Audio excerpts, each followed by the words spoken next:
जब यह सरकार जाने वाली है, ये किसान क्यों आ रहे हैं सड़क पे? जो वादा सरकार ने किया उसको पूरा नहीं किया है। किसान फसल बोते हैं, धान खेत में लगाते हैं, सरकार उनके खिलाफ कीलें लगा रही है सड़कों पर। ऑलरेडी किसान के आंसू निकल रहे हैं, अलग से आंसू गैस का गोला मारने की जरूरत नहीं है उनके ऊपर। ठीक जब हमारी यात्रा किसानों से बातचीत कर रही थी, राहुल जी किसानों से बात कर रहे थे, उसी वक्त इस देश के दूसरे हिस्से में किसानों के ऊपर आंसू गैस के गोले चलाए जा रहे हैं, सड़कों पर दीवार खड़े किए जा रहे हैं। अगर इस सरकार का बस चलता तो शायद चीन की दीवार सड़क पे ला करके बना देते। किसान फसल बोते हैं, धान खेत में लगाते हैं, सरकार उनके खिलाफ कीलें लगा रही हैं सड़कों पर। और हम सरकार से बस यही कहना चाहते हैं, साहब ऑलरेडी किसान के आंसू निकल रहे हैं, अलग से आंसू गैस का गोला मारने की जरूरत नहीं है उनके ऊपर। उनका आंसू जो है कोई पोंछने वाला नहीं है। और इस देश में जो अन्नदाता हैं, अन्नदाता अपनी परेशानियों को लेकर के बरसों से संघर्ष कर रहे हैं। एक सीधा सा सवाल है कि आप एक कानून लेकर के आए, 3 कानून लेकर के आए, लोकसभा से, राज्यसभा से उसको पास कराया, और फिर सरकार उस कानून को वापस ली। और उस कानून को वापस कराने के लिए किसानों ने आंदोलन किया, 750 से ज़्यादा किसानों की शहादत हुई। और प्रधानमंत्री जी ने कहा कि हम किसान को नहीं समझा पाए। भैया, ऐसा कौन सी भलाई आप करना चाहते हैं जो किसान नहीं चाहते हैं?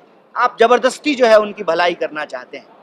तो जब नेगोशिएशन हुआ, बातचीत हुई, तो किसानों ने कहा कि आप हमको एमएसपी की गारंटी कीजिए।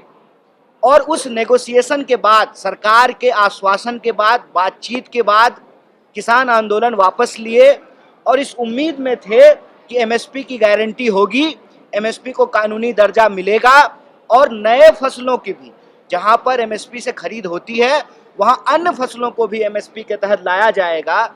इस सवाल पे किसान आंदोलन कर रहे हैं।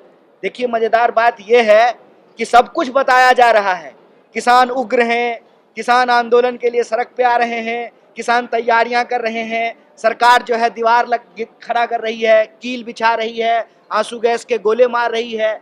मुद्दा नहीं बताया जा रहा है कि आखिर किसान अपनी खेती बाड़ी छोड़ करके इस वक्त जब यह सरकार जाने वाली है, ये किसान क्यों आ रहे हैं सड़क पे? क्योंकि उनसे वादा खिलाफी किया गया है, उनको झूठ बोला गया है।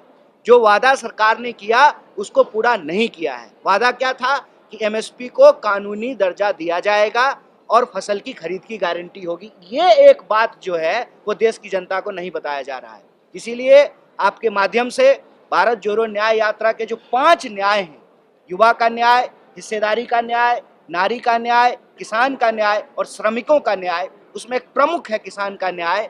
हम किसान की इस मांग के साथ खड़े हैं और आपको ये बताना चाहते हैं कि अगर इस देश में 14.5 लाख करोड़, याद रखिएगा, 14.5 लाख करोड़ चंदादाताओं का कर्जा माफ किया जा सकता है, तो अन्नदाताओं का भी कर्जा माफ करना पड़ेगा। अगर आप बड़े धन्ना सेठों को अपने मित्रों का कर्जा माफ कर सकते हैं, तो आपको किसान पुत्रों का भी कर्जा माफ करना पड़ेगा, क्योंकि अन्नदाताओं के बिना कोई देश नहीं चलता है। अगर आप कह रहे हैं कि जीडीपी बढ़ रही है, इकॉनमी बढ़ रही है, तो उसका एक हिस्सेदारी आपको इस देश के किसानों को भी देना पड़ेगा। क्योंकि ये सबसे बड़ी विडंबना है कि आज किसान का बच्चा किसान नहीं बनना चाहता है। इसलिए नहीं बनना चाहता है कि किसानों को अपनी ही काम के चलते, अपने ही पैसे के चलते, मजबूरी में, कर्ज के दबाव में, अपनी ही खेत में, अपने ही पेड़ पे जो है लटक करके फांसी देनी पड़ती है। और आपको सुनकर के आश्चर्य होगा कि 1 घंटे में 2 किसान आत्महत्या करते हैं देश के किसी न किसी कोने में। इसीलिए आप सबके माध्यम से भारत जोड़ो न्याय यात्रा किसान न्याय के पक्ष में खड़ी है। और यह सरकार जो दमनात्मक कार्रवाई कर रही है किसानों के साथ, ये अच्छा नहीं है। अगर आप किसानों का आंसू नहीं पोंछ सकते हैं तो उनके ऊपर आप जो है आंसू गैस के गोले छोड़ना बंद कीजिए, क्योंकि अगर वो आपका आंसू निकालने लगे ना, फिर आपका आंसू आपका दोस्त नहीं पोंछ पाएगा। बहुत बहुत धन्यवाद।